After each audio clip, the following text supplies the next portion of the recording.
Hello, hello. How's everybody doing out there? You must forgive me that I've had some decent amount of dental surgery recently. I had my wisdom teeth removed and a bunch of other stuff. So I'm a little swollen and my speech pattern isn't 100%, but I'm still going to get you a show. How you guys doing? A little peasant chat. That's right. Coming at you on a Sunday, the 20th of August, 2023. We're going to talk about the GTD. I can't say G and T. The new GTD Mustang that was announced the other day, that a lot of ball washers are hopping on Farley's nuts and just riding his jock till they chafe their fucking ass cheeks.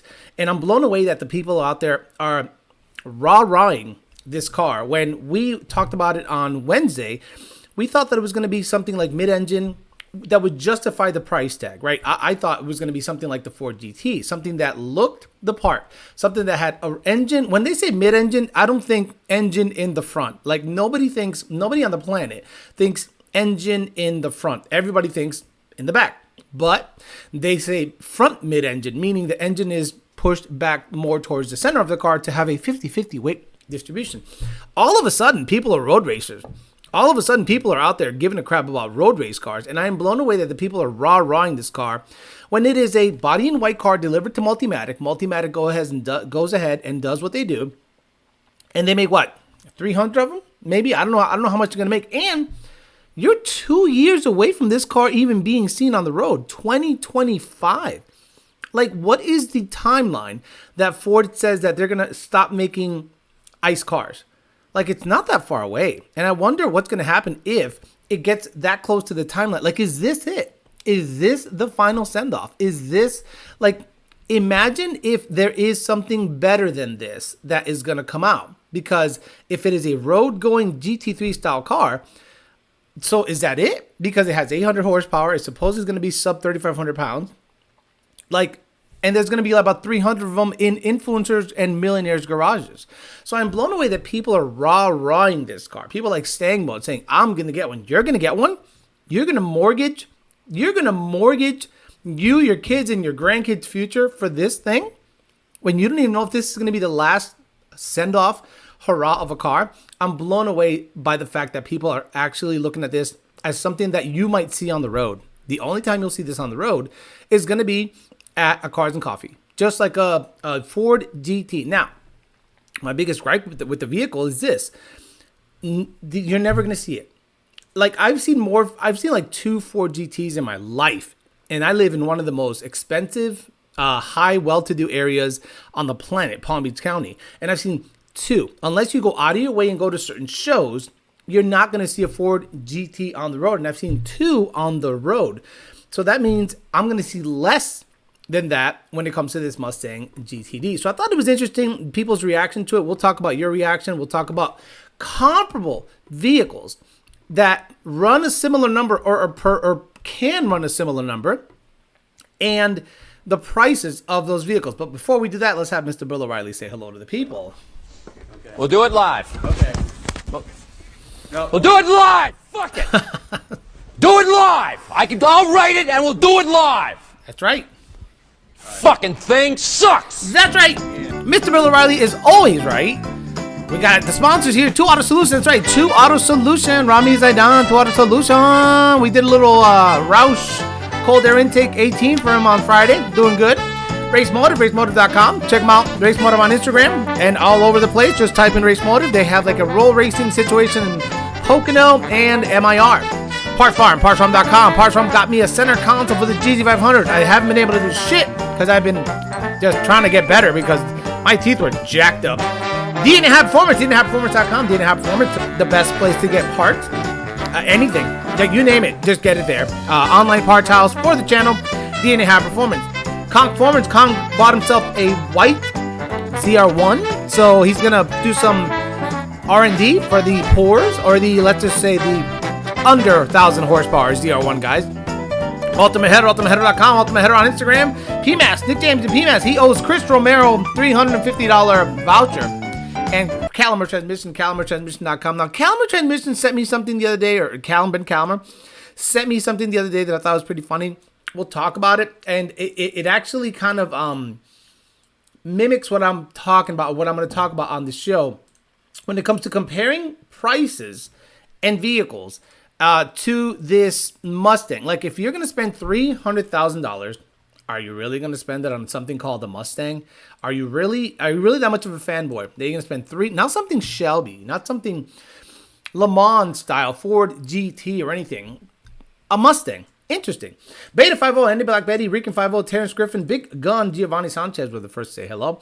The Penny 80, Matt Oliver, Abdullah Alabasi, Raped Ape, SK Jeff, Brian Harper, Thunder Biscuit, Alan Thompson, Infamous S550, Scott N, Space Fraz, Mikey 50, LaFoxy, Rodney the Penny, Nat Jew, Jesus M, Lex Luthor, Reflex, Mod Stewart, Rich 50, Rican 50, Eddie Winslow, Kayla Lambert, Alex Alcazar, Jeff Betts says, here to see all the Mustang lovers drool over this $300,000 super turd. No, it's not a turd, but I don't think it's a turd at all.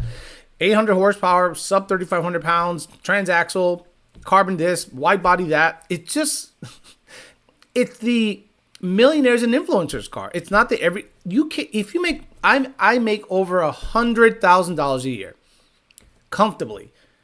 I can't swing this car. So who is this car really for?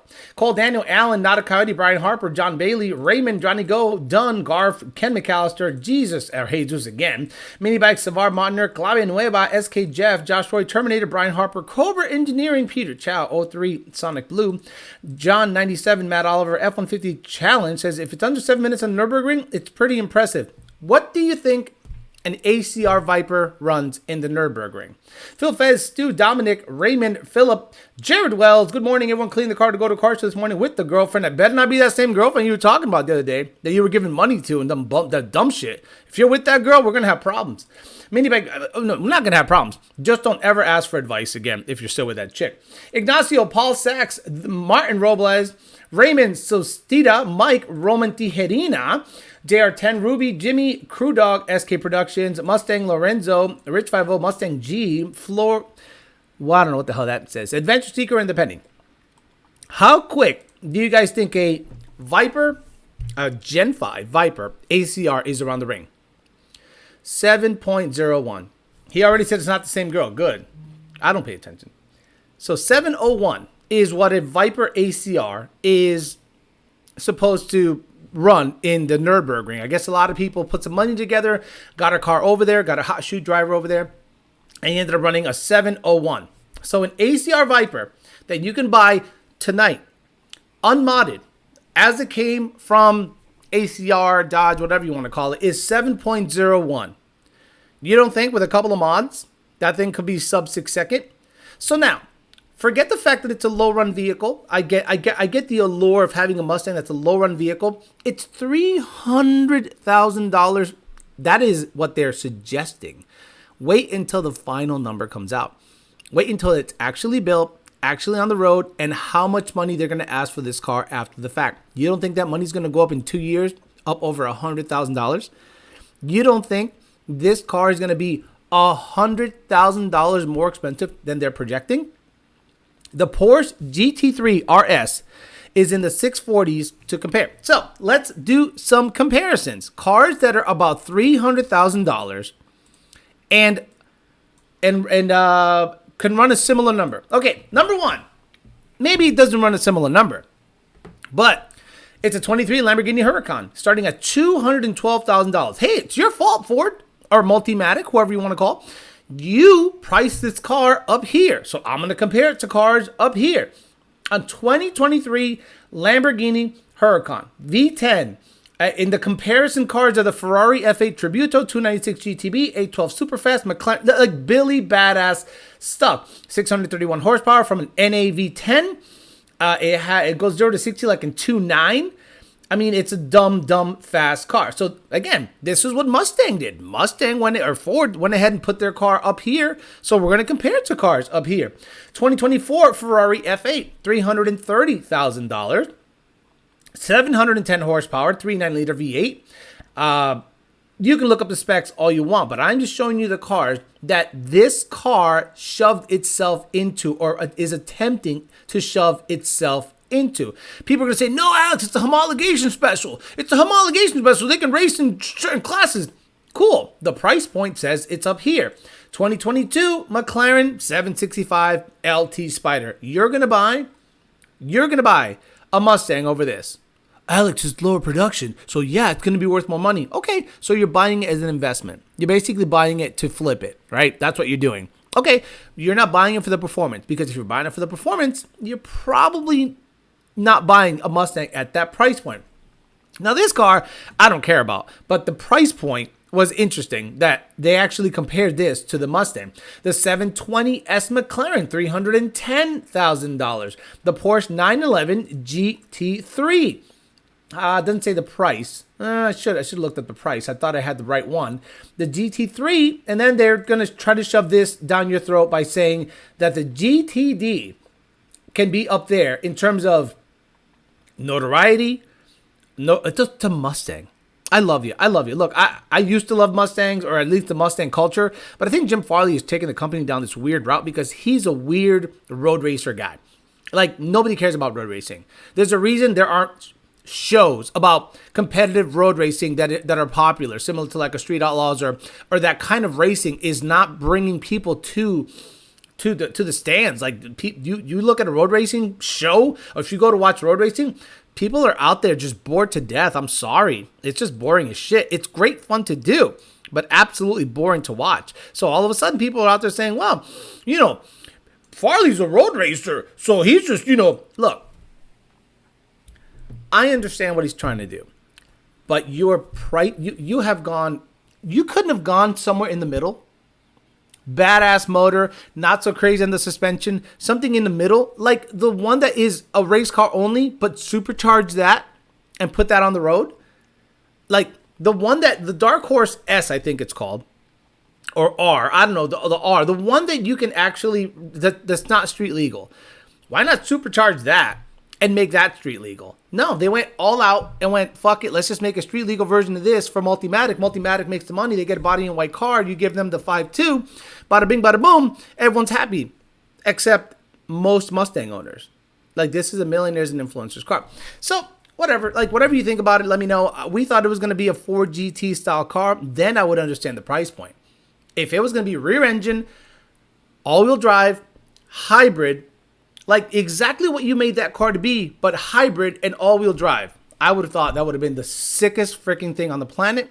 I would have thought you guys were going in the right direction, but all you did was build basically a GT3 style car for the road.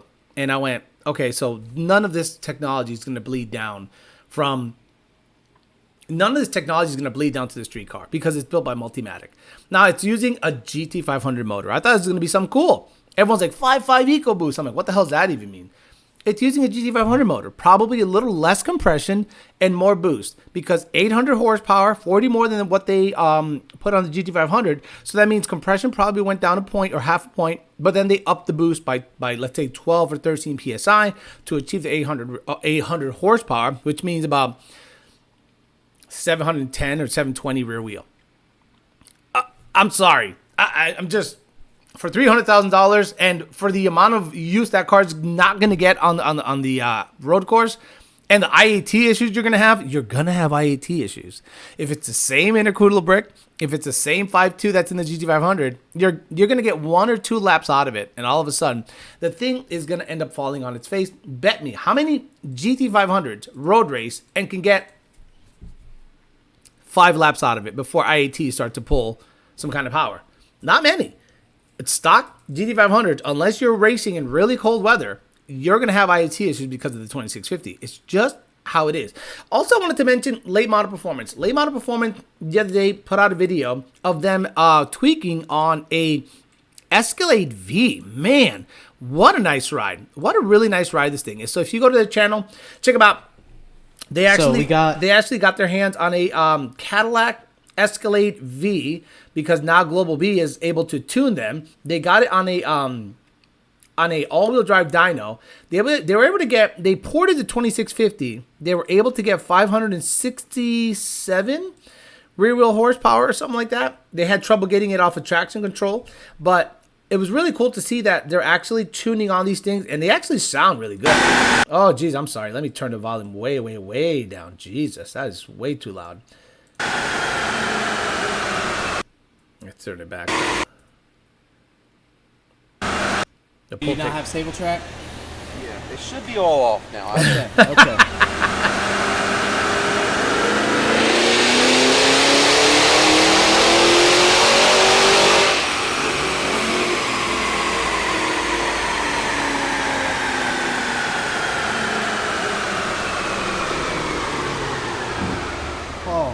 I mean, for an all-wheel drive pig on a ported 2650 with stock everything else, that's pretty good. It's a big, heavy pig running the power through all four wheels. Maybe you don't think that's impressive, but that's actually pretty impressive when you think about it for a big old fat pig getting it after. But the fact that they're tuning it, and who are these customers that are just giving you guys cars to fuck with, like brand new cars? Good for you that you have that kind of customer. We'll talk about it. Does this make Ford, in your eyes, look better?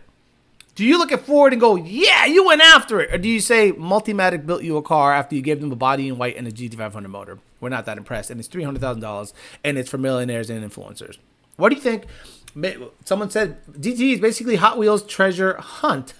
Ferrari 296 GTB runs a quarter mile in the mid-9s, sub 7-minute ring time, and costs about the same as the new Mustang GTD. So the GTB, I can't even say it because all my teeth are jacked up. It is about the same as a GTD. So you're going to have issues of people that want the performance. But the thing is, it's an investment. It's exactly what we thought it was going to be on the last show. The last show we said it's going to be an investment car. It's going to be something that someone buys, keeps in the garage under, bubble wrap, and the thing is going to be worth $500,000 in a year. Look at the Ford GT. I can't even say GT.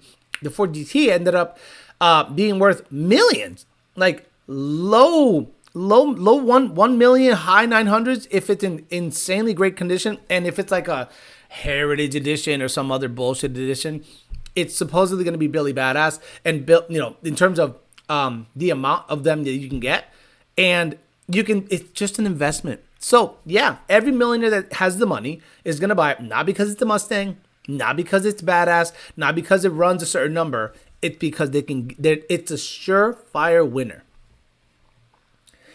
Went to Cecil County Dragway Friday and got to see a twin turbo TRX run 9.6 in the quarter. It was so sick. And that's the thing.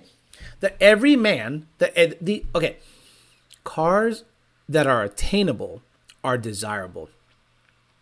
If you put it out there that you're making unattainable cars that you will never see, never be able to afford, and they're not going to make enough of them for you to give a shit about, the general public dies. The only people that rah these cars are people that have an attachment to Ford. Dealers, resellers, parts houses. They're going to rah this thing to have something to talk about. People that need the kiss of Ford are going to talk positively about this car. Do I understand it? Sure. Does it make them look fake in my mind? Absolutely. What do you really think? What do you really think about this car? Tell me what you really think about this car. Tell me what your real thoughts are about this thing. Because most people are going to say, cool car, but I'm never going to see one. Interesting. Really, nobody cares. When something isn't attainable for the masses, it's forgettable. Exactly. Normal people upset that hypercar isn't affordable. That's the point. It's a street legal race car. King Matt, you know what the fuck you're talking about, as always. Like, it's a Mustang. The Mustang was never a hypercar. You really think Mustang and hypercar are synonymous? You really think Mustang and hypercar are synonymous? Like, people were balking at the fact that a GT500 was $100,000. Now this thing is built by Multimatic, and it's $300 today, but I'm sure it's going to be $400 in 2025. It's as useless to us as a Zonda, as a Bugatti. It's useless. So I look at this car and go, I don't care. I'm not going to support it. I'm not going to rah it because it is just a race car that none of us are able to afford. Now, when they come out with something that is $70,000, $80,000, Billy Badass, forged bottom end, tune friendly and mod friendly, all of a sudden people care about it. Like the GT500, the 2020 GT500 didn't do that great in terms of being a cloud car. But if you want to make 1,100 horsepower on the stock bottom end, you can. Port to blower, E85, boost it to hell. Here's 1,100 horsepower. Bada bing, bada boom. Everyone loves that. So the Predator got a great, basically, reputation for being a badass power plant. And people look, when Parts Farm has 3 or 4 of them that have been crashed, and they have, hey, here's a pallet with a Predator in it and a DCT and the computer. People, hey, they get jazzed up about it. No one's gonna get jazzed up about the GTD at all. Where did I say hypercar? I don't know. I just put it in there because I felt like it. You know, you don't like it? Too bad. I watched a couple of videos of the GTD and everyone is saying how brilliant Farley is. I'm looking at the Ford lineup and trying to understand why he's brilliant. Yeah, like tell me where he's brilliant. Where is this brilliant? Is it in the $4 billion losses that Ford has incurred during his tenure? Is it the massive amount of recalls that have happened during his tenure? Is it the embarrassing rollout of the Lightning and not realizing that the charging capabilities suck? And then he went out of his way to make fun of Elon Musk, and now he had to go back to take that, Elon Musk, suck his dick and say, can we use your charging stations? That's embarrassing. Hap Walton says, do people really think that this will have the quality of another $300,000 car? Lambo, Ferrari, McLaren, Porsche. It's a Mustang. It's a Multimatic. It's not, I wouldn't say it's a Mustang, and I wouldn't really look for quality in terms of like trim. Like I really wouldn't look for trim. Like look at the Ford GT. The Ford GT looks like it's very capable. It's beautiful. Great aero. I wouldn't say it's refined. I would say it's like more of a raw car that's really nice, rear engine, tons of racing tech. But I don't think you can ever look at a Ford GT built by Multimatic and go, it's a quality car. No. The refinement, the audio system, the feel, the leather, all that is going to always go to the people that have been doing it for a while. McLaren, Ferrari, all those people. No one's going to buy a Mustang for that reason. And that's the other thing. Jay Walker has another point. Ford is now making the Mustang unattainable. The regular GT is $50,000. That's right. Let's say a mid-option G. I can't believe I can't say the word G, but the GT is $50,000 after it's all said and done. The Dark Horse is $70,000. Who knows what they're going to come out with? But if it's a higher version of the Dark Horse, it's going to be more expensive. And now this thing is $300,000. It's just so stupid. Like anyone that thinks that they're rawing and everything is Billy Badass, I don't know what you're cheering on. You're cheering on something you'll never see, never enjoy, never probably see in person. You're just a Ford nut hugger at that point. Ford GT has about the same build quality as a McLaren 720. I bet it still has panel gap. My Mustang is supposed to be a muscle car, not a hypercar. Hypercar, supercar, who really cares? The GTD price point, it's all about status. Mustang is not status. By comparison, Mustang is a poor man's car. Exactly. Again, King Matt is just a sucking dick. Like he is just out there just rawing. He's a raw guy. He's like, oh, they're going to sell out. No shit, they're going to sell out. But do you think they're going to sell out because it's a Mustang? Or it's because it's a surefire win in terms of money? Imagine someone says to you, hey, I got a surefire win here. Give me $300,000. In 3 years, I can return that double. Well, investors are going to go, yeah, get it. They're not going to go, I have been waiting for this Mustang my whole life, and finally, I've saved up $300,000, and I'm going to dump it all into this Mustang. No, nobody ever thought that. No one ever thought that. It's crazy. He's just sucking all that dick. The dealer markup stuff has gotten out of control, says John Lucas. When they have $10,000 markup on an F-350 vinyl interior work truck, Halo cars are expensive, but obtainable by the middle class folks who saved. That's the thing. If I'm a Mustang like super fan, I would pay $150,000 for a 850 horsepower, all-wheel drive, hybrid, Billy Badass Mustang, because I can swing that. You know, like I would, my life savings and something that I thought was super badass, I would get. But this car is more of like, I don't even want to say enthusiast. Maybe some guy that owns a Ferrari, a Lotus, a Bugatti, really high-end race cars, buys it and puts it in his stable. But I don't think he buys it to race it. No one's going to take this car and go to a track and go wheel to wheel up against a Miata or anything in an open style format where you're going to go out there and race other cars like an open session. Nobody's going to do that in this car. No, they're going to be like, I'm going to rent the track. I'm going to go out there by my fucking self so I don't rub up against anyone. Then I'm going to put it in my transporter and bring it back home and drop it off my collection after it gets PPD'd and all this dumb shit. Jim Farley, part of the West, feels like it's their playbook. I think what's happening over there, you guys are smart enough to see that. Oh, you're right. I'm sorry. But you're here. We're all dumb but you're here. Imagine saying everyone here is dumb and he's here. I'm blown away that you care. Like, why are you defending them so much? Like, tell me what stake, what do you have? Do you have like a position at Ford? Do you have like every Halo car they've ever, like, do you have a Ford GT? Do you have a GT500? Do you have a Shelby? Do you have a 427 KR? Like, do you have all these cars so that you can defend this?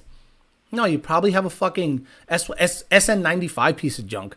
And he's going to go, no, what? Then he's going to show me a picture of a car that he's never owned to prove that it's him. Look, these guys are a dime a dozen. They rah, and their butt cheeks are so chafed by riding Ford's nutsack that they're going to defend whatever Ford comes out with. Hey, King Matt, Ford's so good. Why not talk to me about how Ford lost $4 billion in EV stuff? Go. Tell me how badass Ford did, losing $4 billion in EV stuff. Well, I'm not here to talk about that. Well, I'm here to talk about the company as a whole. Do you think I'm here to just talk about one tiny segment and think that matters? No, it's a company as a whole. Like, what's that meme where there's a dog and everything on fire around him? And it's like everything's on fire, but they're like, okay, we lost $4 billion in EVs. We're now building. Well, a deal fell through in Virginia about a battery plant, and they got called out for it. The UAW is about to strike hardcore in a couple of months. In September, they're up for a contract, and they're like, yeah, but let's introduce a $300,000 Mustang. And again, that's nothing. There's no skin off their back. What Ford is doing is providing body in white, motor, Multimatics doing the rest. Like, this is not a Ford venture. This is just like their name. So what they're doing is they're trying to spread the name, the Mustang brand. But the Mustang brand has always been an everyday guy's car. It's something that even at $80,000, $90,000 you can afford. You know, you can race. $100,000 GT500 is attainable, and people are able to have some fun with it. But no, not 300. Listen, McLarens get my money before any Ford Multimatic anything for $300,000. It's nuts to me. Every F-150 Lightning is on sale. King Matt is the example of what I've been seeing all week from the Nuthuggers. Exactly. He is literally just parroting what every Nuthugger has said. Just defending. Now, people are going to say, Alex, all you're doing is hating. I'm sorry. When has Ford done something right? Like, the Dark Horse to me was hilarious. Not only the price point, not only the name, not only the design, and to say all new when we all know it's an S550 redone, and it's not that impressive, it doesn't justify the $70,000 price tag. Then you see the regular GT, it's $50,000, the regular one, and I'm going, I don't know what's happening. I don't know why we're rah-rahing a car that used to be 30, my brand new 2019, that's 4 years ago, $38,000. Performance package base. So you're telling me that exact same vehicle in 2024 is now $12,000 more expensive? Okay, show me the $12,000 improvement. I'm okay paying $12,000. I can afford it. $12,000 more for a GT. Okay, so tell me where the improvement is in the $12,000.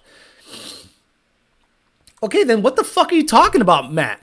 Like, why are you here? If I had $300,000 for a car, I wouldn't buy any Ford either.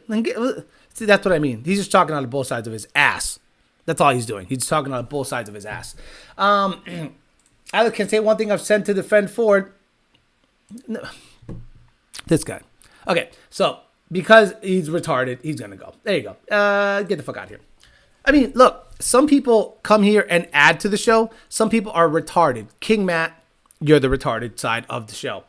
This car is pointless. I'd rather have a GT3 RS. King, the way they're defending, or are you a ball washer? He's like, I haven't said anything to defend him. But then he's saying stuff to defend him. He probably already has a picture of it on his wall. Look at what $300,000 gets you in a house today versus 4 years ago. No, you're right. But justify it. I understand that. But justify what $12,000 more gets me on a regular GT non-premium car than it did in 2019. Like, I see no huge improvement in the 2024 Mustang over, let's say, the 2023, except if you like how it looks. Like, if you thought Ford did a solid by going by that design route, then that's awesome. I don't think it's an ugly car. I just don't think it's all new. And I've always said, okay, cool, but it's an S650. To me, it looks like an S650. It doesn't look any different than an S650 to me. But people out there saying it's all new and awesome. And then I see the price. And again, the dealers have gotten out of control. Now, maybe this isn't a Ford issue when it comes to the pricing. It's more of a dealer issue. Because it's not really supply and demand. They're going to make plenty of GTs. They're going to make plenty of dark horses. So why are dealers allowed to gouge the customer thousands of dollars? Like tens of thousands of dollars for markup. Like John Lucas said, if they can mark up a regular Ford F-150 with a vinyl interior, why do they allow that? And supposedly they're going to take care of that on the EV side, but now they're saying, no, we're going to allocate certain EVs to dealerships that spend the money to put charging stations on their shit. And then now dealers are going to mark those up. And dealers would actually do this. This is a crazy thing that dealers do. They get, let's say, a brand new car in, and it has MSRP, this and this and that. There has to be something in literature that says that they're allowed to mark up used cars as opposed to brand new cars. Let's say there's something in the fine print of a dealer and manufacturer agreement that says this car cannot be priced above MSRP, blah, blah, blah, blah, blah. So you know what they'll do? They'll give the keys to a couple of sales guys, and they'll say drive it for 2,000 miles, and then they put it on the lot as a used car with a markup. And especially if the supply is low. If the supply is low on that vehicle, let's say Lightning, right? Let's say all the Lightnings were new and allocated for, and you couldn't find one, right? And then for a while they stopped making them, but you really wanted one. So let's say a dealer got smart and drove one for 2,000 miles and then upped the price $20,000. And you say slightly used Lightning for $20,000 more over MSRP. Now the dealer pockets that money. It's crazy. At this point, you might as well get a BMW at $70,000. You can own 3 GT500 track packs for price of 1 GTD. Show me where the $12,000 improvement is. That's where the Mustang fanboys spot off suspension upgrades. It's sad. No. $12,000 improvement suspension upgrades in what? In a GT, a regular GT? Like a regular GT, 2025, 24, whatever, isn't that much different than a 2019, in my opinion. And a Fox Body Dash, exactly. You basically have to custom order a Ford in order to get it at or below MSRP. No, but I've seen situations, Smash or Devourer, where somebody outlines their build. I want it yellow, which is crazy to me that you'd never buy a yellow car. This wheel, this interior, this trim, this brake package, this audio package. Then it shows up at the dealership. Even if it's been custom ordered to your specific needs, they might want more money for it. They might be like, yeah, we're going to want a little more money for this because, if you, and what is stopping them from when it shows up to the dealership, somebody says, wow, I love that car. It's beautiful. How much is it? Well, it's sold. It's a special order. Well, I'll give you $20,000 over the asking price or over what he paid for it so I can get it. The dealer's going to fuck you unless there's something in fine print that obligates them to sell it to you. The $12,000 improvement is the dash screen. Alejandro, so Mustang will not make an affordable Mustang that's 800 horsepower designed for track quarter. Okay. This is my issue with the GTD. Ford can make more. Let's say you bring something. Let's say you go GT500, what it's capable of, GTD, something in the middle. Something akin to the 350R, in my opinion. So the 350 came in tech packages and track packages, but the 350R was just an all-out track car. If I'm not mistaken, some of them were offered no radio, no back seat, and they were kind of on the expensive side. Why not bring something like that in the middle where you're offering a bare bones GT500 lightweight Recaros or lighter weight stuff, basically delete stuff from it, make the weight something manageable, because the biggest issue with the GT500 is the weight, right? It's just really heavy. It's over 4,000 pounds. So if you have like Cup 2s, they're going to be worn out in 2 laps, and you're like, I'm just out, $1,500, $2,000 tires. This is ridiculous. I have $500 tires at each corners, and they're all worn out in 2 laps at, VIR. So why not bring the weight down of the GT500 and then bring some suspension components up and adjustability and offer for $150,000? I don't think a lot of people will trip if you offer a track attack version of a GT500 for $150,000. Like, think about it. Think about it. Someone said right on the head, Alex. We do that at Toyota. We have certified used lots full of vehicles with under 2,000 miles. Exactly. A lot of dealers, and maybe you guys didn't know this, but a lot of dealers can actually get away with marking up a vehicle that is used as opposed to a brand new vehicle with 0 miles. So they give the keys to their sales staff, and they go drive it around for a little bit, put 2,000 miles on it. Once we put 2,000 miles on it, we'll put on the lot, and we can make another $20,000 for it. So would you guys pay $150,000 for a track attack GT500? Viper did it. Viper had the GTS, GTC, the TA, the track attack, and the ACR. They had like 5 variants for these cars, the Gen 5 Viper, because it was its last hurrah. And to this day, it's one of the most ridiculous, badass cars, and they're still capable. Like a modded Viper, let's say you had another 100 horse on the ACR Viper, put a sticky set of tires. You don't think that thing will go sub 6 minutes in the Nürburgring, which no one will ever do? Like, not if they sell 300 GTDs, I don't think any of them are going to go to Germany and actually race in that ring. They'll probably smash it. Like, I can't wait to see a smashed up GTD when someone's trying to attempt a 6 minute, when it's done by a hot shoe driver, like a professional driver. Stop it. I would buy a $150,000 track attack style GT500. So, okay. Why didn't they do that? Like, you'd rather take a body in white car, ship it off to Multimatic, let them develop it for a couple of years, instead of lightening up a GT500. Track attack GT500. Nope. Joe Swish said they had 5 variants and they were all under $200,000 new, if I remember correctly. If I bought a $150,000 car, I'd have to cancel my membership, Alex. That's okay. I would understand. This whole GTD thing is just Ford reliving the battle with Ferrari from back in the 60s. So yeah, Farley is really trying to get Rockstar set. That's the other thing. Farley is too out there. Farley is all up in the camera. Farley is trying to become a rock star. Farley owned Porsches, and he was supposedly told to sell his Porsches before he became the CEO at Ford. That tells you right there. Wait a minute. If Farley's such a down-ass Mustang dude, why did he own Porsches? Why didn't he just own Mustangs? Why didn't he just own Mustangs nonstop? It's a rumor that he owned Porsches. So, in order to become CEO, Ford said, sell the Porsches. But wait a minute, why does he own them in the first place?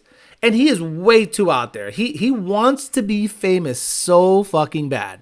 And you see him on TikTok with famous TikTokers. You see him on YouTube. You see him everywhere. You are just AIDS for the camera, dude. You are not good for the camera. You need to stay away from the camera. It's not a good look. So just get in there and talk to the right focus group and give the people what they want.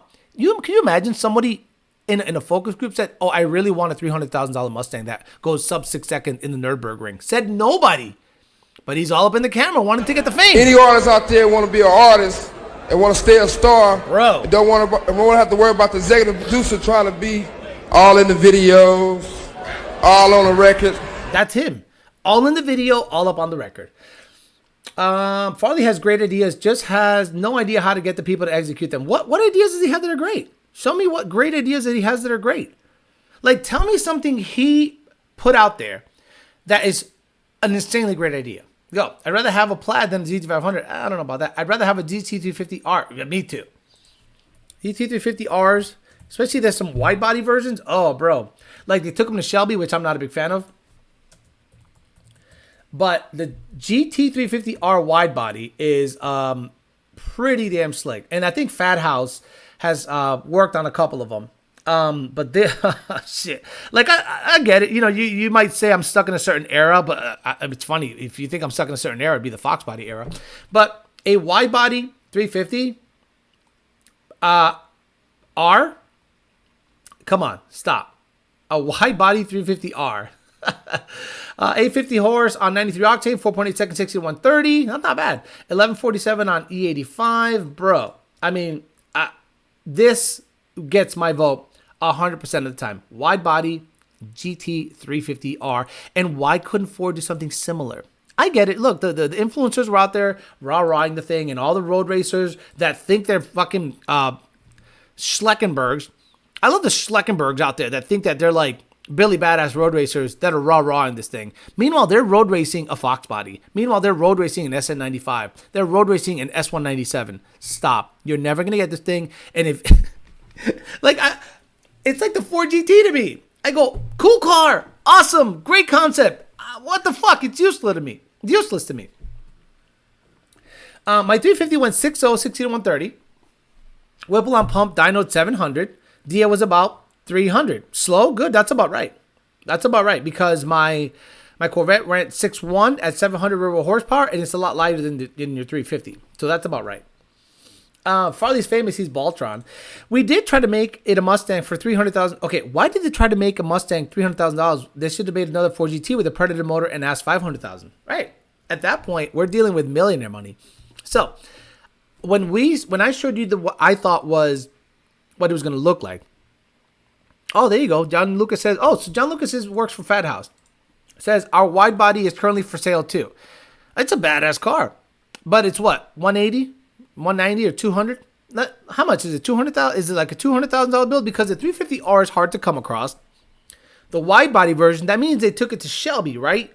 John Lucas, so did you guys take it to Shelby or somebody took it to Shelby, got the wide body done, and then brought it back and then did the Fat House treatment on it? That car is fucking badass. Like, that car, to me, is something that is more desirable to me. Because I'm never going to go in the Nürburgring. I'm never going to be at a road race. Do you imagine my $300,000 car rubbing up against the Boss 302 somewhere? Yeah, okay. His idea on attempting to go direct to consumer electric division went to shit. It went to shit. Turning each dealer into a charging station, bad idea. All good ideas. No! How the fuck is it a good idea to make your dealer spend millions of dollars to charge there?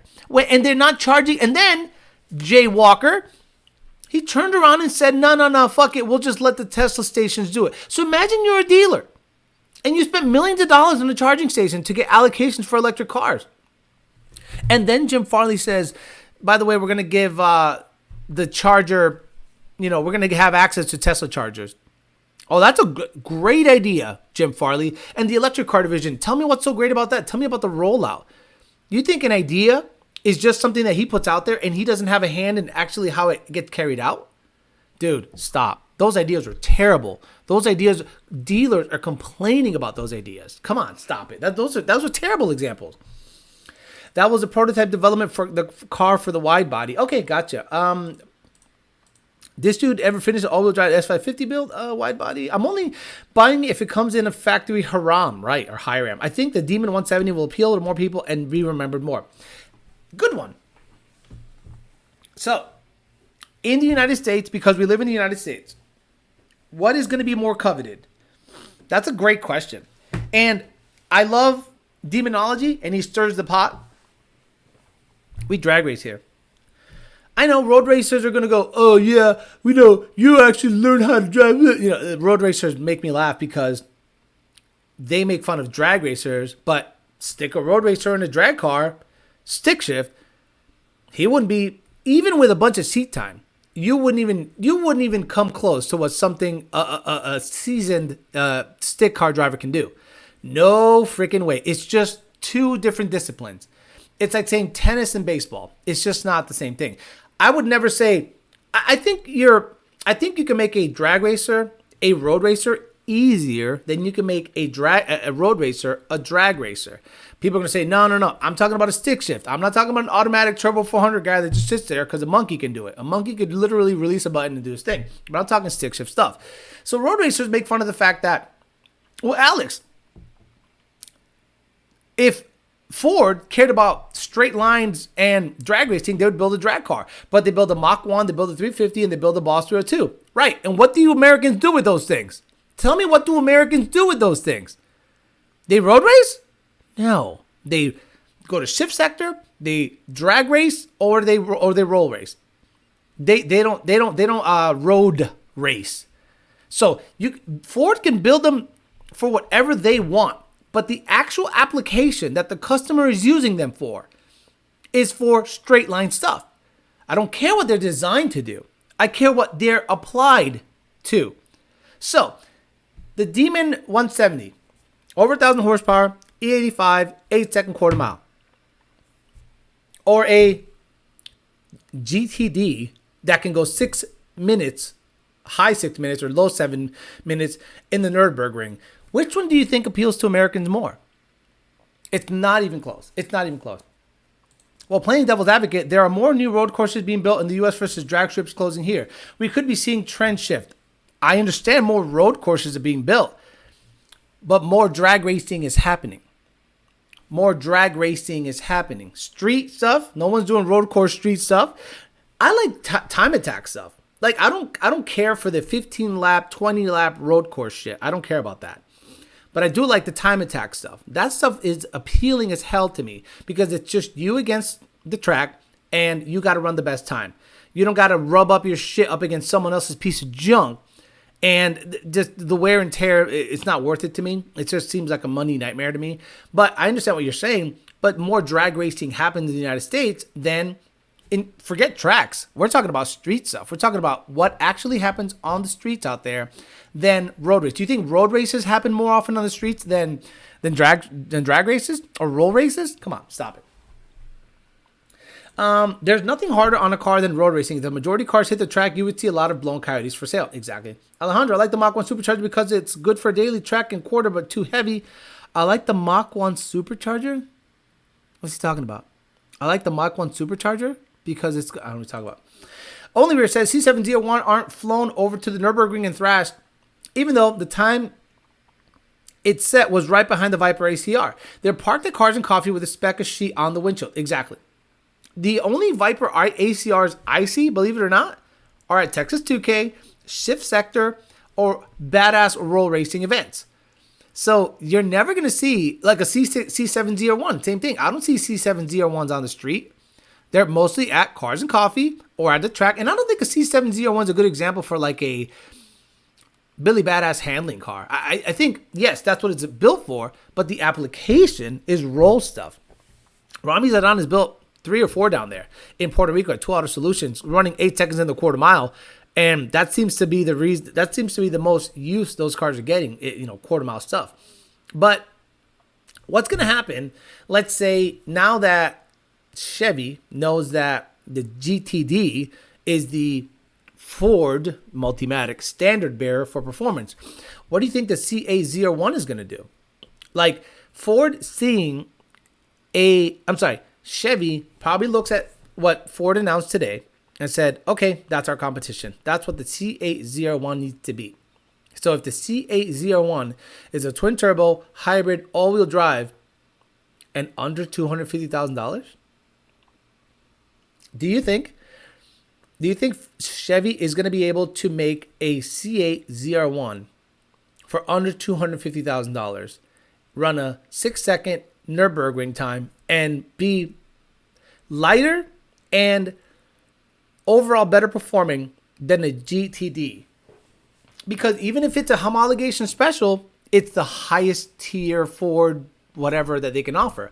So it'll be interesting what the CA01 is going to look like. Because look, I own a vehicle that has a rear transaxle, carbon brakes, doesn't make 800 horsepower, but it makes 700 wheel. So it's like 7, if you want to talk about add 30%. So that's not that far off of what they're putting out there. Yes, the body kit, yes, the aero, yes, the superior suspension. But then you got the C801, and you're going to be like, it'll be interesting what the C801 is going to offer, and if it can beat what the GTD is going to do and take the wind out of their sails. Because now what Ford's going to do? Because, again, the GTD is built by Multimatic. The ZR1 is built by GM. C01 is even looking at GTD. They're fixated on the 911 GT2 RS. Someone needs to come up with a retrofit S550 so you can electrify those front axles. Think of something like the Porsche. Drag races dig, roll races are way more popular. Autocross stuff are usually in oversized parking lots here in North Carolina. The best handling C7 is the Grand Sport. Some guy in a Civic throwing rocks all over the tracks pushing his car. Yeah, they need to cater to us common folk. Is the GTD going to have a drift stick? That's funny. Demon 170 is badass. Ford has nothing for that.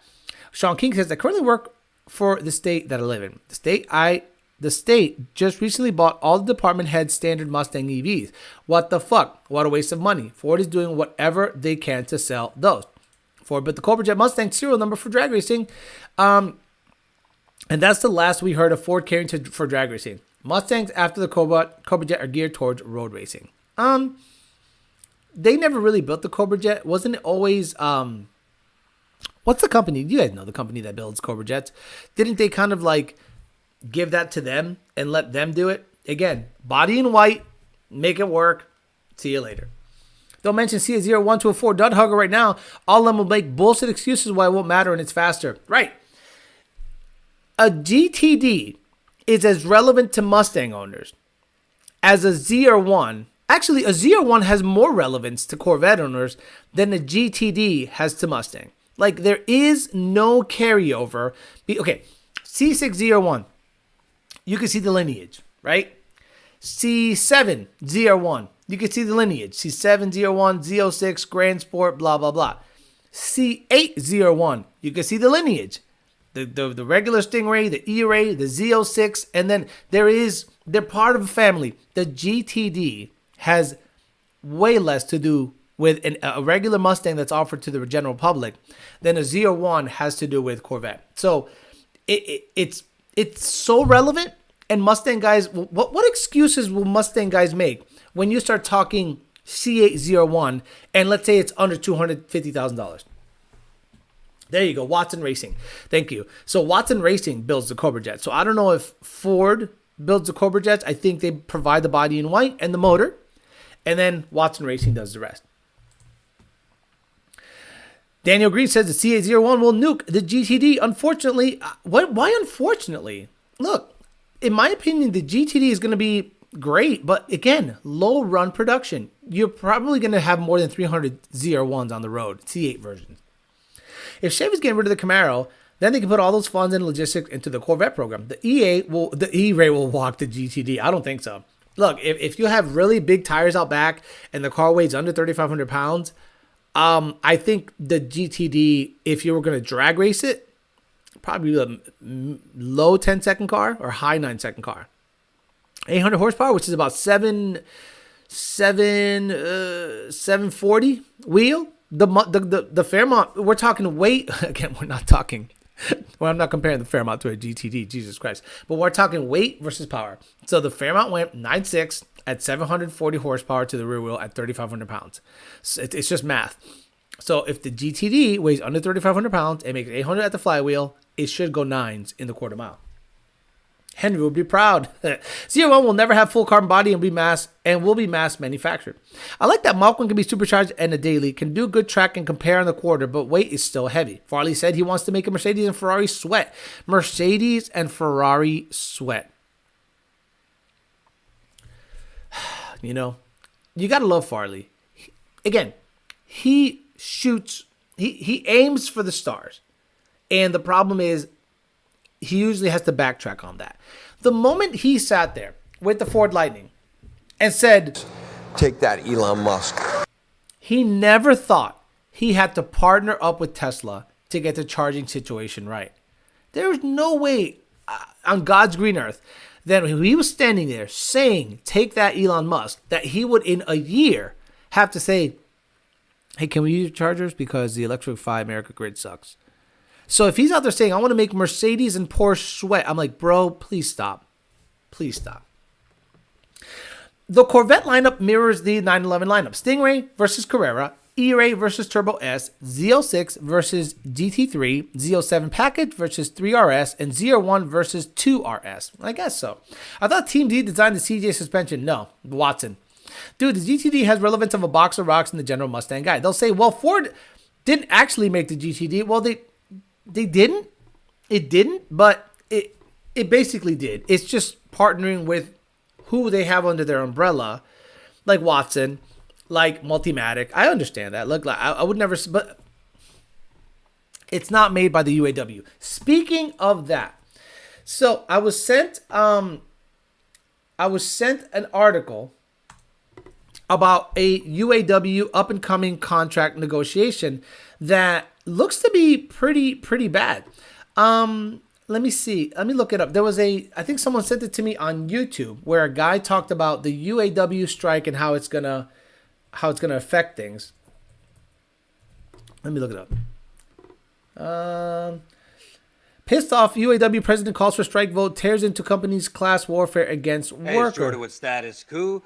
Last night, UAW president Sean Fain tore into the big three, Ford, Stellantis, General Motors, their greed, the decades class war they have been waging against the workers, and he even had some words for the media, which I thoroughly enjoyed. I got to tell you, watching and listening to the UAW president, I think it's pretty damn evident we're headed for one of the biggest strikes in recent history in the United Corporations of America. I want to go through several of the clips because, honestly, Fain is more clearly and more militantly and more aggressively. Yeah, shut up. It's going to be business as usual. GM has responded to our demands by saying that our demands for fair wages, cost of living, retirement security, and more paid time off are a threat to our collective future. Stellantis even went further. COO Mark Stewart wrote a patronizing letter to our members saying we need to tone down our demands in the name of economic realism. We later learned from media reports that Stewart wrote that letter from his second multi-million-dollar mansion in Acapulco, Mexico, where he spent the last 2 weeks vacationing rather than bargaining. Okay, so this is going to be the issue. Like, forget anything you got going on out there. And I've talked about UAW stuff. They want a 32-hour work week. Oh, my God. They want a 32-hour work week, and they want their wages to go up like ridiculous amounts. Meanwhile, these guys have the most cush, bullshit, like, easy job. The easiest jobs on the planet. These UAW guys make me fucking laugh. You have never worked a hard day in your fucking life. Go ahead and look. Do me a favor, UAW. Go turn on NASA Spaceflight and watch what the millwrights are doing down at SpaceX. And they're working 24/7 building rockets, building shit nonstop. It looks like ants in an ant colony. Like really building shit. But what are you doing? You're out there pissed off that you're not getting $150,000 to put a windshield on, which, by the way, a robot puts on. Like, you literally pick it up with this crazy hinging mechanism that probably cost Stellantis, Ford, or Dodge or Chevy to develop. Probably cost them $1 million to develop just so that you can plop your windshield on and let it go. The UAW has them by the balls. By the absolute ball. So it's going to be a problem. So that's the next thing to look out for. Like, you guys think prices are high now. Imagine when UAW goes on strike and cars stop being made. Ooh, it's going to be a good time. Come spend a week in my shoes and they will shut up. Exactly. Go ahead. Spend a week with a millwright. Spend a week with anybody at a construction site. Spend a week anywhere. These UAW fucks have no idea what hard work is. No idea. Didn't Chevy also say they had a trim over the Corvette? I don't know, Lorenzo. I'm not a Chevy guy. I know you guys probably think I'm a Chevy guy all of a sudden. No, I didn't flip on Chevy. I'm just calling out Ford for their bullshit. Chevy has their downfalls too. We've talked about, Mary Barra and all the other bullshit. We've talked about that. They've been bailed out. We talked about that, all that. But don't forget that General Motors is still putting out V8 stuff that's badass. CT5V, Escalade V, Z06, E-Ray, Stingray, and the up-and-coming ZR1. It's not like horsepower died. Like a lot of people think that because they killed the Camaro, then it's over, Ford wins. Tell me how many V8s, performance variant V8s, does Ford make? The Mustang. And you can take all the submodels. The Mustang. Every other V8 is in a truck, which is not catering towards performance.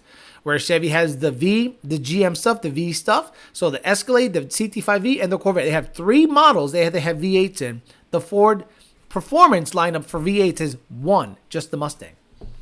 GTD coming out. Meanwhile, I'm trying to have fun with my 3-valve and my 13 Coyote. Got to go drive hurricane weather here in SoCal. Wish me luck. Catch the replay later. Oh, hurricane weather in SoCal. Many of those, blame the unions for the yellow trucking collapse. It's not possible to become wealthy if you have a boss. I bet if the line saw a robot get installed to put a windshield, they would shut up and go back to work. Ever see Gung Ho, Alex? That's what's going to happen. Yes, the movie Gung Ho. Is that the one where the Japanese company takes over an American car company and tries to bring it into Japanese work ethic? And Michael Keaton was the main character? I think that's the movie you're talking about. That's a good movie. Japan is watching happily. Toyota's Honda stay winning. Time to buy European. No UAW for them. Not even for North American built cars. You're such a hater, bro. Number 1 Ford hater. Yeah, the Zorro is supposed to be the top tier. Laughs at UAW and OTR owner, operator, truck driver. What's up, Nardi Mercado? GM is doing all that alongside with hybrid and EVs.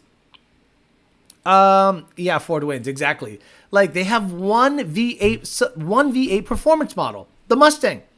Name any other V8 performance model in the Ford camp. None. Escalade has it. Cadillac has the CT5. And they have the Corvette. 3 or 4 models of Corvettes. So regular Corvette, right? Stingray, E-Ray, Z06, up-and-coming ZR1. Yes, it's Corvette, but at least they have 3 models with V8s. Ford has 1. Performance-oriented. Not a fucking diesel truck. There's about to be a giant inflatable rat outside your house, right? Ford is like, we know you already can't afford our car, so we made one super unaffordable because we've been listening. I'm on my way to SoCal now. Yeah, I guess you guys are getting 70-mile-an-hour winds. Oh, no. Like, a lot of people make fun of the fact how Florida is outlined. The houses, everything is CBS, concrete block, construction, basically. So, or cement block. And they're like, oh, the houses here look so weird. Our hurricane, 80 miles an hour, we're out at Publix. 90 miles an hour, we're probably shit still open. But, 70 miles an hour, we're laughing at that shit, bro. Trying to see C8s in the high $60,000 range now. So since the GTD Mustang chassis has a GT500 motor, why is it $400,000 after options? Carbon fiber parts in the wing? What's so special about it? Serious question. I don't know, and you're gonna have to wait until 2025 to figure it out. He can't stop hating on Ford. Look, it's easy. It's really easy to hate on Ford. They're just doing it to themselves. I don't see Mercedes sweating over Ford. Jaguar took the sedan Nürburgring record from them 4 years ago and didn't see a massive push from them to take it back. Okay. It'll probably be a tropical storm by the time it hits Cali. They're calling it for 10 inches of rain. Yeah, that's going to be the issue. The rain. California is going to get super fucked when it comes to the rain because it's literally a desert out there. 300K. I'm taking a Huracan Evo, all-wheel drive V10 or McLaren 720S. I'm there with you. Alex, want to sell my Gen 3 ESS fuel system, etc. for a C706. Am I making the correct choice? No, Eliza.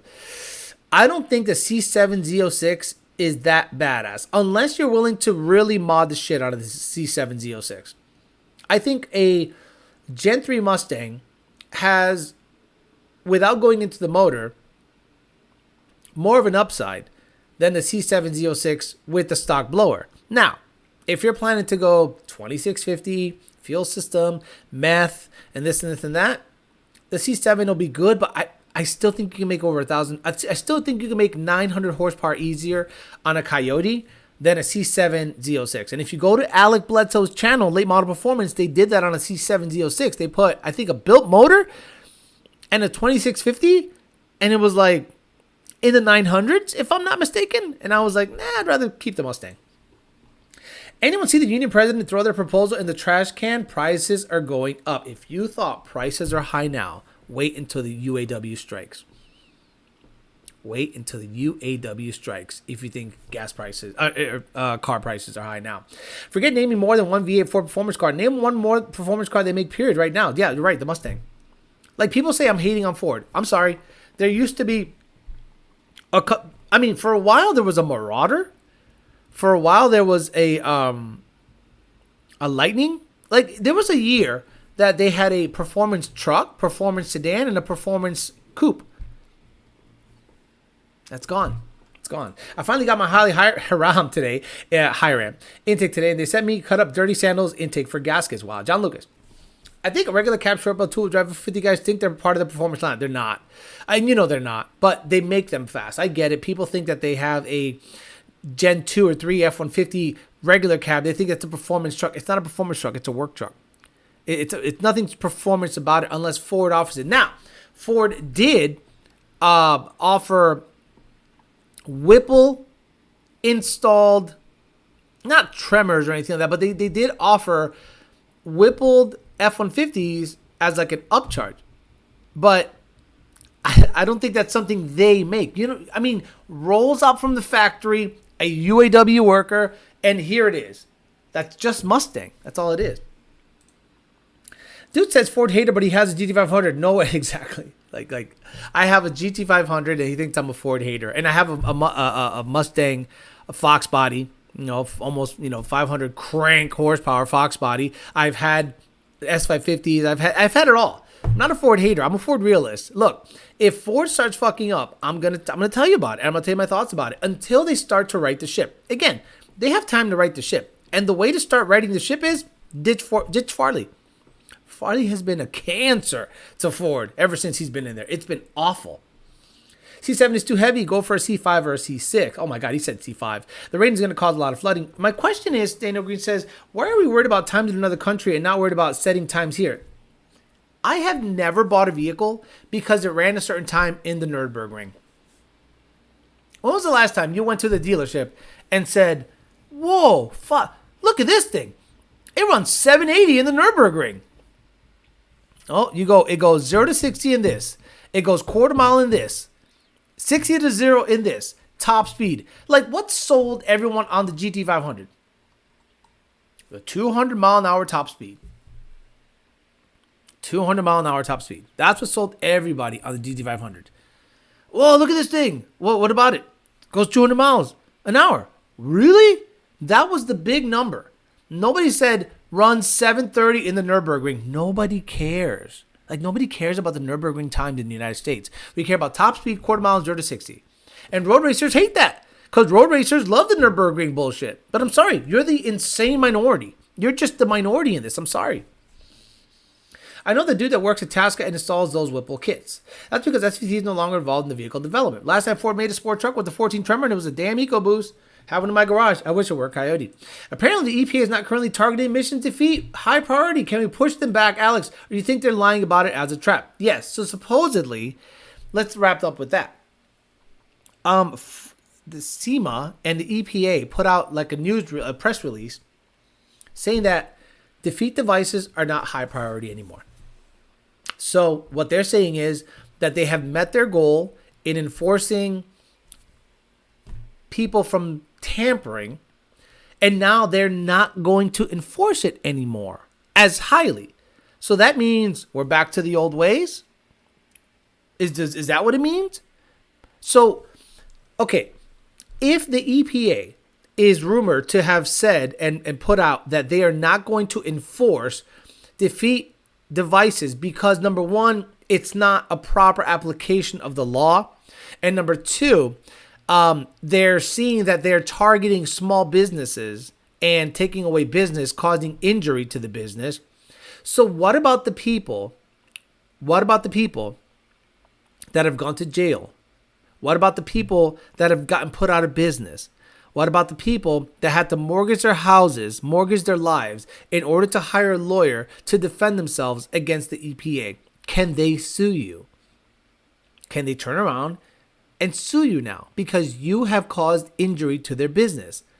Engage, right? Slagle, he's out of business.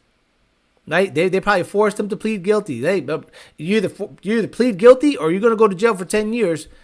You know, a lot of people were put into a corner with plea agreements to say you're either going to go jail 10 years and you're going to owe $1 million, or you plead guilty to a lesser charge and you never make the most wonderful device ever made ever again.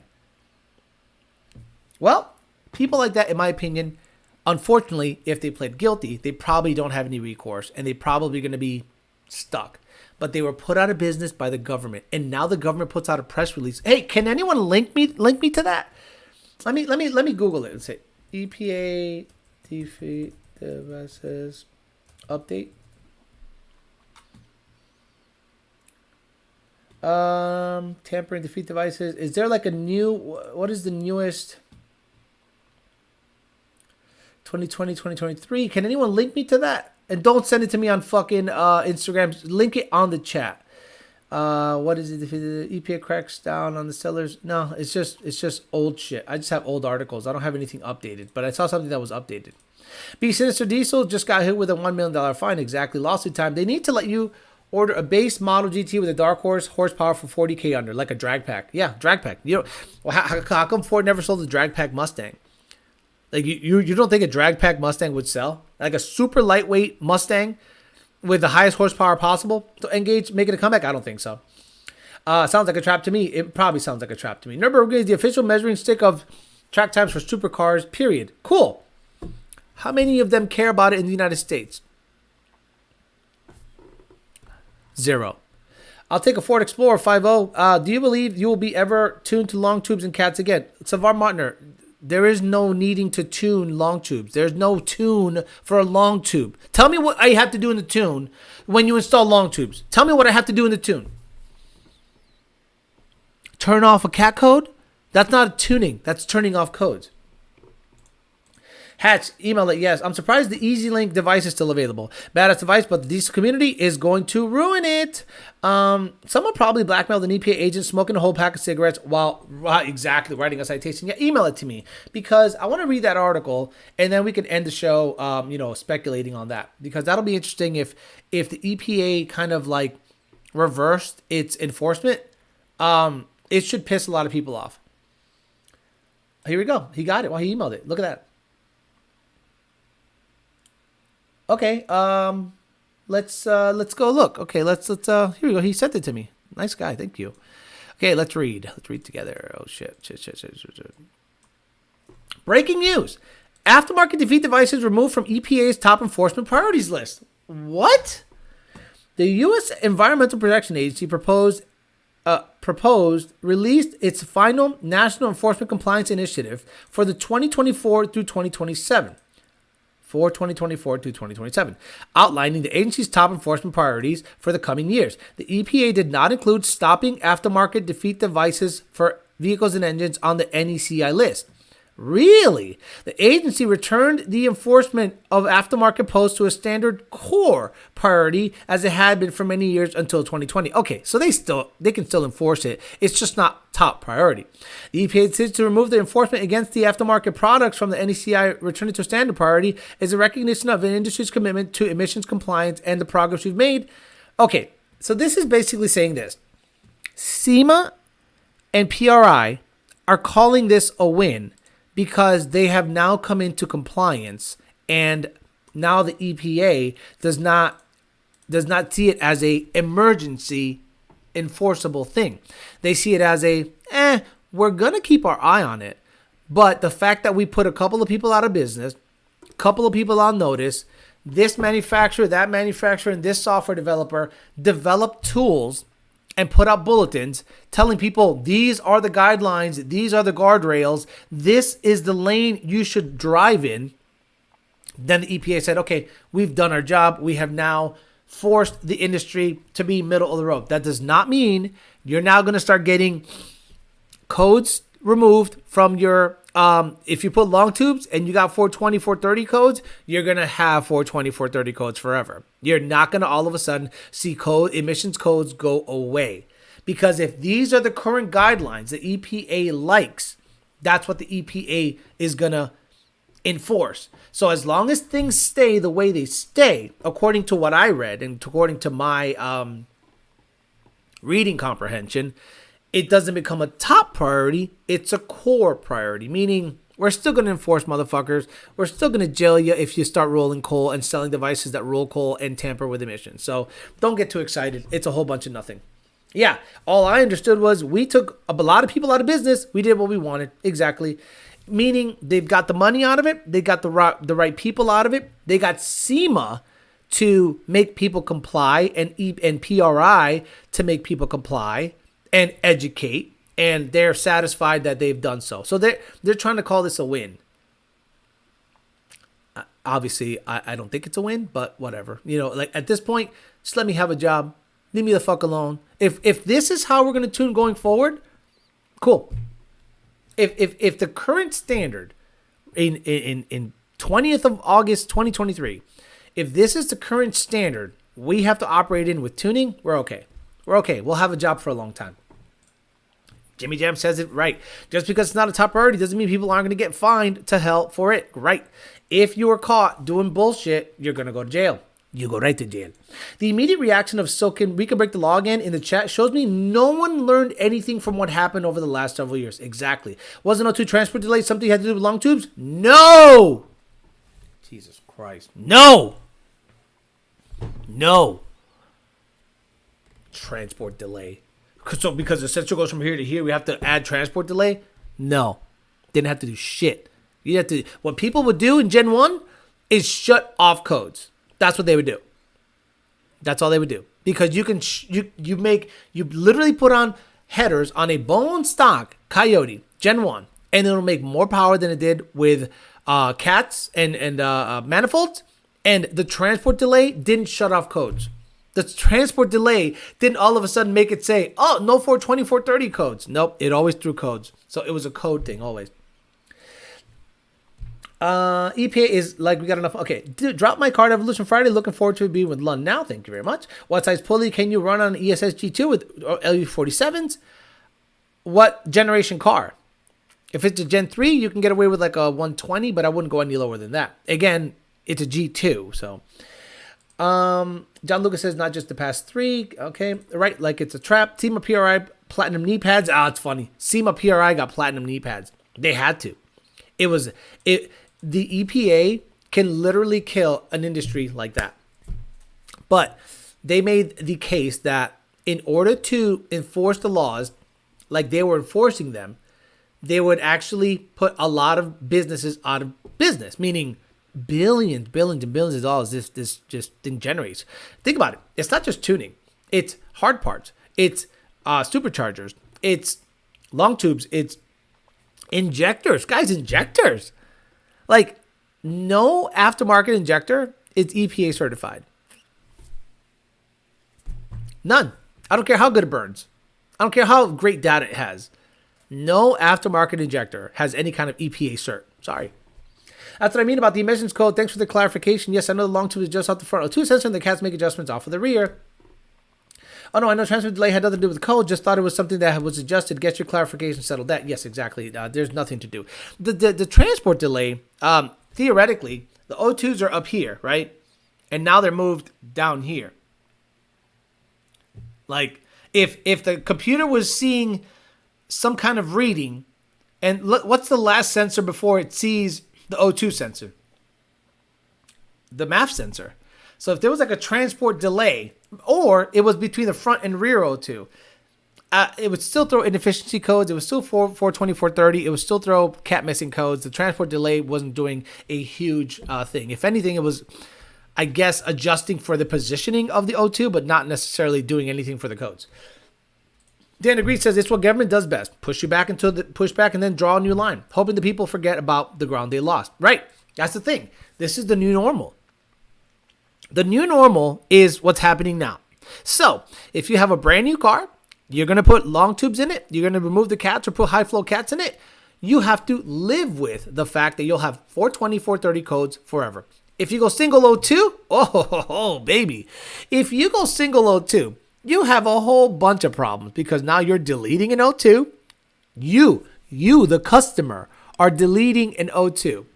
So that's going to be interesting going forward. Alex, what do you think about the 6.8 liter Right. Okay, so what happened there? What happened to the Godzilla and 6.8 guys? When is that motor going to drop in the Mustang? Like, we heard for a very long time that you guys swore it was going to drop in some kind of Cobra Jet variant or 429 Boss variant. Now, based on everything I know, I can't imagine Ford going to a pushrod if their supercar has a Predator motor. If their self-titled sub 7 minute, which it hasn't done it yet, but that's what they're targeting. Like, they're targeting that in 2025, guys. Like, there's a race car now that's doing it, but the street version hasn't done shit because it hasn't been built. It's not even here yet, and you guys are sucking that dick. And I'm like, why are you guys sucking that dick if it's not even here yet? Let it get here, and we'll see what it does then. But what's going to be built between now and then? Our Z01's going to be on the road between now and then. Oh, man, come on, stop it. Have you ever heard of a throttle body making a loud clicking noise intermittently? Stock throttle body, Coyote swap Gen 2? Yes. Yes, we've heard that a lot, and we usually think it's an issue with the throttle body. We've seen a couple of throttle body failures, which is kind of weird to me, that throttle bodies on Gen 2 control systems are failing. Probably the TPS is jacked up. Jay Bush says, good morning. Don't spray cleaner directly on the throttle body. Use a rag and spray on the rag, and be careful of the sensor. Guys, I am blown away when guys go, I cleaned the MAF sensor. I go, how did you clean the MAF sensor? And they're like, carburetor cleaner. And I'm like, can you go plug it in real quick? Yep. Look, I'm getting a bunch of MAF codes. Right. Guys, a MAF sensor is not meant to be high pressure sprayed on with carb cleaner or like acetone. Please. Like, about the last thing a MAF sensor wants to have in it is any kind of liquid or fluid. Please don't spray your MAF sensor, even if it says MAF sensor cleaner on it. No, just maybe slightly some compressed air, very slight, nothing crazy, nothing directly on the filament or anything like that. Please stop spraying carb cleaner on your MAF sensor. I can see a 6.8 liter in the F-150 before a Mustang. 6.8 liter going in the investment Celine's. Investment Celine's, right. Wait. Okay, Jesus. Wait to if a person were to have a single O2 kit, or where do I add the extra two O2s? Can I just add to the... ain't my shit. Get twin turbos. Get twin turbos. Because if you start messing around, look, the modern way of tuning is all the O2s are active, front and rears. So now you got a single O2. What do you do? Do you shove two in the downpipe? Maybe. But I'm not going to tell you what to do.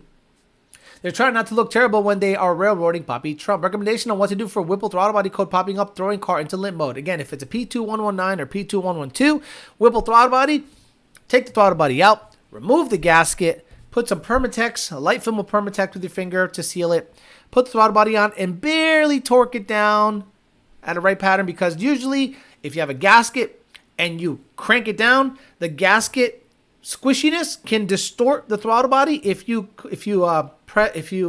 tighten them unevenly, and that distortion gets amplified once the motor gets hot. Meaning, under the hood, car's running, headers are making heat, gets hot, and all of a sudden you're gonna start to the motor gets hot and it starts distorting because it grows, and usually that's taken care of by removing the gasket. If it still fails after the gasket, you got a bad throttle body. Who cares about Nürburgring times? All I care about is home to work times. Why not just replace it instead? It's dirty. Spray on the rag, please. Alex, if you wanted a newer car, 2020 plus, had 50K plus 10K for mods, what would you build? Wow. 2020. Wow. Okay, what are the goals? John Fresh. Like, what are the goals? Are we drag racing? Okay, if I was going to do that, it's going to be a stick car. So I'd buy a 2020 GT, which is about 35 to 38. So now I have 20,000 left for mods. You throw a blower in it, or twin turbo kit, Aldo kit. I would actually do a T56 Gen 3 with twin turbo Aldo kit. T56 409 rear gear, Aldo kit, ID 1300s, fuel system, have a badass stick car. Tune the downpipe. Tuner does his magic. Exactly. Tune the downpipe. Back then, they don't do that anymore. Exactly. Tune the downpipe. That's the only thing I can recommend. Tune the downpipe. Torque lightly. 20 foot-pounds at most. Hold up. Hidden microphone. Hello, sir. Can you shut off my second O2 on my single turbo kit? Right. Exactly. You know. I have twins. The kit only comes in one set of O2s. Do I need two more to be emissions compliant? Of course, it has cats. Emissions compliant. If it only has one spot for O2s, you have to make a second spot for O2s, like stock, like in the downpipe. Not the downpipe. Let's say the front O2s go where they go. The rears should go where they go in the factory, or at least close to the H or X pipe. Unless you're just dumping this stuff, I would still do a crossover pipe and do it the right way. If not, you're going to have codes. Danny says, Alex, can wheel spacers hinder straight line times? I know who puts spacers. I wouldn't fuck with spacers in a high performance car. I wouldn't fuck with a lot of spacer, like depending on spacer. Like my Fairmont had a decent amount of spacers in the rear, like a 1/4 inch spacer, but it was on a 5/8 stud with a hub mounted, meaning hub centric wheel. So that had less chance of, and it was a very long stud. So 5/8 studs, hub centric wheel, 1/4 inch of spacer, and I went 850s. Just a fun street car, 650 to 700. Dude, Whipple, the 2020 GT manual Whipple, and a Ben Calamer Stage 3. Hey, fuck, you're way under $50,000. New World, Old Soul, Oliver Anthony. Good song, too. On the turbo car, how many stages y'all running on your boost controller? How many stages? Stages? What are you talking about? How many stages? What are you talking about? Stages. An AMS 2000 has 5 settings. I don't know what stages you're talking about, but an AMS 2000 has 5 settings. Dr. Swears makes a tape for tape. Exactly. Make a tape for LSP. I don't know what he's talking about. CRC math cleaner, blah, blah, blah, blah. Okay, I want to get it out of here. Oh, so again, thanks guys for hanging in there. I tried my best to speak through this stuff. You can see my cheeks swelling already from just talking during the show. But today we talked about the GTD, the hype. It's not going to be available till 2025. Who cares about Nürburgring times when you're actually driving a car in America? Is this car a car you're going to see at Cars and Coffee? Yes. Is this car you're going to see at your local track racing against other cars? Hell no. Is this car a surefire bet to be worth more money, meaning it'll never lose value? Yes, just like the Demon 170. Exactly like the Demon 170. It'll make it, you're going to buy it for $200,000. It's going to be worth $300,000. You buy the GTD, $300,000 is going to be worth $500,000 in 3 or 4 years. It's just an investment vehicle, and Farley is just fanboying out on his bullshit because he's a road racer, targeting cars, targeting people that have been doing it for a long time. And I think he put out a bet, right? He put out a bet saying, I'll go up against any other auto boss in their car in the GTD and I'll gap them. Okay.